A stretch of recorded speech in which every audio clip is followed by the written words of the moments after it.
जी किशन रेड्डी ने कहा कि मरकजी वजीर कांकनी व मादनियात की हैसियत से वो सिंगरेनी कॉलरीज कंपनी लिमिटेड को हर मुमकिन मदद फराहम करेंगे।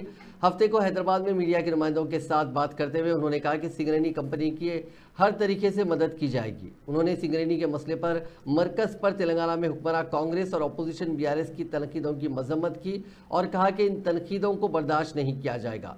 किशन रेड्डी ने साबिक चीफ मिनिस्टर चंद्रशेखर राव और उनके फर्जंद केटी रामाराव के उन इल्ज़ामात को भी यकसर मुस्तरद कर दिया कि मरकज़ सिंगरेनी कंपनी और उसके वर्कर्स के लिए कुछ भी नहीं कर रहा है। उन्होंने कहा कि मरकज़ अपनी हिस्सेदारी के मुताबिक कंपनी की तरक्की के लिए जो इक़दामात मुमकिन हो रहे हैं उन्हें यकीनी बना रहा है।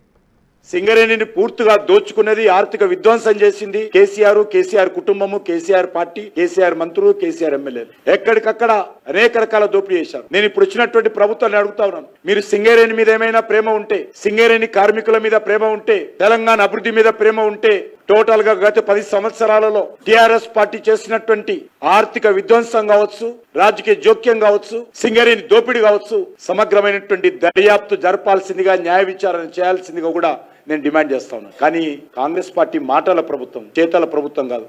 దొందే ఆయన మాట్లాడేవాడు ఈయన మాట్లాడుతా ఉన్నాడు. కాబట్టి నేను ముఖ్యమంత్రిని అడుగుతా ఉన్నాను, మీకు ఏమాత్రం చిత్తశుద్ధి ఉన్నా ఎంత భూమి దోపిడీ చేయడం జరిగింది, అక్కడ ఉన్నటువంటి సిఎస్ఆర్ ఫండ్ ఎక్కడెక్కడ వాడారు, ఏ రకంగా దోపిడీ చేశారు, సింగరేణికి సంబంధించినటువంటి బిల్స్ విలాసవంతమైనటువంటి కార్యక్రమాలకు ఏ రకంగా ఉపయోగించారు, వాటన్నిటిపైన కూడా సమగ్రమైనటువంటి దర్యాప్తు జరపాల్సిందిగా నేను డిమాండ్ చేస్తా ఉన్నాను. నేను ఈ విషయం మీద అవసరమైతే 49% షేర్ హోల్డర్ గా కేంద్ర ప్రభుత్వం తరఫున రాష్ట్ర ప్రభుత్వానికి కూడా ఉత్తరం రాస్తానని మనం చేస్తా ఉన్నాను. టిఆర్ఎస్ పార్టీ అధికారంలోకి వచ్చినప్పుడు, తెలంగాణ రాష్ట్రం ఏర్పడినప్పుడు ఏప్రిల్ 1, 2014 నాటికి